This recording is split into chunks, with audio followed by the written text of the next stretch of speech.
ओम शांति। आज ज्ञान मानसरोवर चैनल पर ये हमारा सौभाग्य है, एक ऐसी महान विभूति इस चैनल पर पधारी हैं।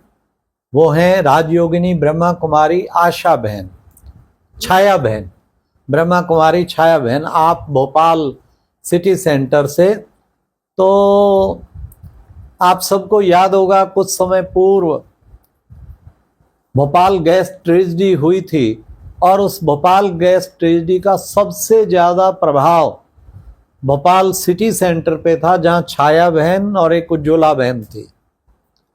तो ये कमाल बाबा की, ये कमाल राजयोग की कैसे अपनी बच्चियों को सेफ रखता, जहाँ उस गैस ट्रेजेडी की आज तक अखबारों में आती रहती है बात। कितने उस जहरीली गैस, जबकि थोड़े ही टाइम के लिए फैली थी, लेकिन उसमें कितने हजारों लोग मारे गए, लाखों लोग मारे गए और लाखों आज तक उसका दुष्प्रभाव भुगत रहे हैं। और उसी सिटी सेंटर के इर्द गिर्द जहां इतना बड़ा कांड ज्यादा उस एरिया में, और वहां छाया बहन को बाबा ने कैसे हथेली पे सुरक्षित किया, वो आज आप सुनेंगे उनके मुख से ही जवानी। तो छाया बहन, आपका ज्ञान मानसरोवर चैनल पे बहुत बहुत स्वागत है, स्वागत है। ओम शांति। तो छाया बहन, मेरा एक प्रश्न है कि वो भयावनी रात, वो डरावनी रात, या वो काली रात कहूँ इतिहास, भारत के इतिहास में वो काली रात जिस दिन लाखों लोगों की मृत्यु हो गई कुछ चंद मिनटों के अंदर ही, और लाखों घायल हो गए। तो ऐसी हजारों लाखों लोगों की जीवन लीला के साथ ऐसा वो हो गया। तो सुना है कि आप सबसे ज़्यादा प्रभावी एरिया सिटी सेंटर पर आप थी, जहाँ उसके इर्द गिर्द बहुत गैस फैली हुई थी। तो उस भयावनी रात का आप हमें अनुभव सुनाइए। जी, वो 2 दिसंबर की रात थी और रात को 1:30 बजे का समय था। और मैंने देखा कि हमारा सेंटर का दरवाजा बजा रहे हैं हमारे पड़ोसी, और वो इसलिए बजा रहे हैं कि हम छोटी। तो क्या आप 1:30 बजे सोई हुई थी उस वक्त? मैं सोई हुई थी गहरी नींद में। अच्छा, किसी ने जगाया? मुझे पड़ोसियों ने जगाया है। जी जी जी। और उन्होंने ये पूछा कि आप अपने घर में क्या बना रहे हो, क्या जला रहे हो, जो सब जगह धुआं ही धुआं हो रहा है। अच्छा। तो मैंने कहा नहीं भाई, हम लोग तो सो रहे हैं, हमने तो कोई नहीं जला। उन लोगों ने हमारे पूरे सेंटर पे देखा, सब का सारे कमरे में देखा, तो कुछ नहीं मिला उन लोगों को। तो फिर वो लोग हमारे पास से पूछ करके ऊपर चले गए जी। तो मैंने ये देखा कि जैसे ही मैंने दरवाजा खोला तो बाहर देखा तो बसें बुला रही थी और आओ आओ करके हमको बुला रहे थे सब लोग। तो जैसे ही मैं बाहर निकली तो थोड़ा तो मेरे को भी गैस लगी, धुआं धुआं लगा, आंखों से आंसू आने। लेकिन मुझे एक बात याद आ गई कि हम बाबा के निश्चय बुद्धि बच्चे हैं, और मैंने बाबा को सुनाया। और मैं क्लासरूम में थी बाबा के साथ। आपने क्या समझा कि गैस धुआं किस चीज का है? ये मुझे पता नहीं था उस समय क्या हुआ। मन में क्या आखिर अंदाजा लगाया? मुझे उस समय कुछ नहीं पता था कि बाहर क्या हो रहा है, मुझे मालूम नहीं था। अच्छा, ठीक है। और कोई बताने वाला भी नहीं था हम लोगों को तो उस समय पर कि क्या हो रहा है बाहर। तो धुआं धुआं सा भर गया कमरे के अंदर। और उस समय क्या हुआ था कि इंदिरा गांधी मर गई थी और वो टाकीजे जला दी थी भोपाल में। तो मैं समझी कोई सरदार ने कोई गैस का गोला छोड़ दिया होगा। तो इसलिए ये धुआं हो रहा है और ये मिर्ची मिर्ची से लग रही। लेकिन थोड़ी देर में ऐसा संकल्प आया कि सामने सब्जी मंडी है, मिर्ची का गोदाम है और गोदाम में आग लग गई है, इसलिए ये मिर्ची मिर्ची सी धांस आ रही है। मैंने बाबा से कहा, मैंने कहा बाबा अब आप जानो और आपका काम जाने। और मैं तो बाबा को याद करके और एक गिलास पानी पी करके और बाबा से मतलब टचिंग फुल स्पीड में चालू करके बाबा से बाबा को बोल के और मैं सो गई। नहीं, मैंने कहा, बाबा के कमरे में आपने टचिंग ली क्या बाबा से? बाबा से कहा, मैंने कहा बाबा आप जानो और आपका काम जाने, जी। क्योंकि उसमें था बच गया तो भी कोई बात नहीं और जल गया तो भी कोई बात नहीं, बाबा ने कहा था। तो मेरे को वही बातें याद थी बाबा की मुरली की। तो मैंने कहा कि बाबा आप हमारे जीवन के रखवाले हो, आप रक्षक हो, आपको जो समझ में आए वो आप हमारे साथ करो। और बाबा ने एकदम टचिंग दी मुझे कि बच्ची एक गिलास पानी पियो और पंखा फुल स्पीड पे चालू करो और रजाई ओढ़ करके मैं तो सो गई। मुझे फिर पता नहीं। अच्छा, फिर आपको नेक्स्ट डे फिर कितने बजे उठे और क्या हुआ, फिर कैसे पता लगा? सुबेरे अमृत वेले 4 बजे अपने एक बाबा के बच्चे थे डीएसपी, वो आए। उन्होंने नीचे से आवाज लगाई, बहन जी बहन जी बहन जी। मैंने कहा क्या हो गया योगी जी, आप इतने सुबह सुबह क्यों बुला रहे मुझे?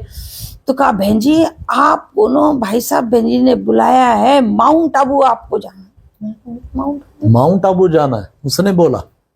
उन्होंने कहा कि आपको बुलाया है, बुलाया है। तो मैंने अपनी मर्जी से सोच लिया कि मुझे माउंट आबू के लिए बुलाया होगा, क्योंकि वो जा रहे थे। तो मैंने अपनी मर्जी से सोच लिया। मैंने कहा अच्छा, मतलब महेंद्र भाई साहब और अवधेश बहन जी माउंट आबू जा रहे थे। हाँ। तो आपने सोचा इसलिए मुझे बुलाया उन्होंने हेल्प के लिए। अब मुझे उस समय पता नहीं था कि क्या हुआ है सिटी के अंदर, नहीं मालूम था मुझे। तो जैसे ही वो आने लगे तो बोले बहन जी सबसे पूरी बिल्डिंग में बहुत सारे किराएदार थे और उसमें लॉक लगा था मेन गेट पे। अब हम बिल्डिंग से बाहर नहीं निकल सकते थे। तो उन्होंने कहा बहन जी यहाँ तो ताला लगा। तो ताला लगा है तो कैसे ताला कैसे खोले? तो फिर उसी समय पर एक किराएदार आ गए। तो उन्होंने अपनी अलमारी की चाबी दी, मैंने उनकी अलमारी से चाबी निकाली और फिर ताला खोल करके मैं नीचे गई। मैंने बुलाया योगी जी को और फिर उनके साथ मैं बाहर निकली, उस बिल्डिंग से बाहर निकली। और फिर जब आप पहुंचे आपको पता कब लगा कि ये गैस लीक हुई और लोग मारे गए काफी? ये कैसे पता लगा? ये तो मुझे सब बाद में मालूम पड़ा कि गैस लीक हुई। जब राजयोग भवन पहुंचे? राजयोग भवन में पहुंचे तब वहां बहुत सारे भाई बहन इकट्ठे थे। तो उन सब लोगों ने फिर मुझे बताया कि वो यूनियन कार्बाइड थी, वो जहरीली गैस थी और वो गैस फैली है। ये मुझे पता नहीं था जब तक। इकट्ठे थे माना वो भी कहीं से दौड़ दौड़ के वो सब वहां पहुंच गए थे। तो राजयोग भवन की तरफ कोई प्रभाव नहीं था? उधर नहीं था। अच्छा अच्छा, उधर कोई प्रभाव नहीं था। तो लगभग कितने लोग पूरे उसमें मारे गए होंगे भोपाल में, आप क्या समझती हैं? उस समय तो 30-35 हजार सुने तो थे। एक मरा होगा। लेकिन फिर बाद में उसका जिसको प्रभाव हुआ फिर वो भी धीरे धीरे धीरे धीरे जाते रहे, कई दिनों तक जाते रहे उसमें।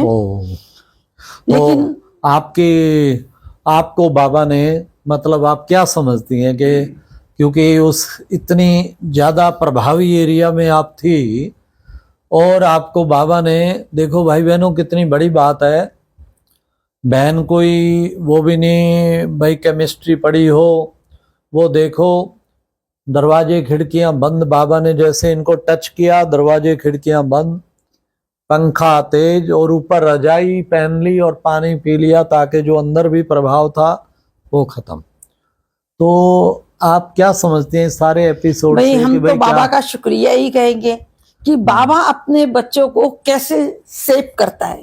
जबकि हमने देखा कि हमारे बिल्डिंग के बहुत सारे लोग हैं, कहीं एकदम भागे तो कोई घायल भी हुआ है, कोई का एक्सीडेंट भी हुआ है और कईयों को गैस भी लगी है और उनकी तबीयत बहुत सालों तक खराब होती रही।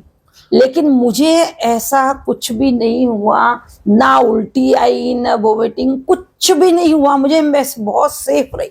कमाल है। और बाबा ने मेरी सभी भाई बहन ताली बजा सकते हैं। जाको राखे साइया मार सके ना कोई है, जिसका साथी है भगवान उसको क्या रोकेगा आंधी और तूफान। बिल्कुल। अब मैं उस समय पर बाबा के घर में नई आई थी। मुझे भोपाल की सिटी के चौराहे क्रॉस करना, रास्ते तक पता नहीं थे मुझे। जी जी। लेकिन मैं बिल्कुल न्यूट्रल थी भोपाल के अंदर। अभी ज्यादा समय नहीं हुआ था मुझे घर से आए। जी जी जी।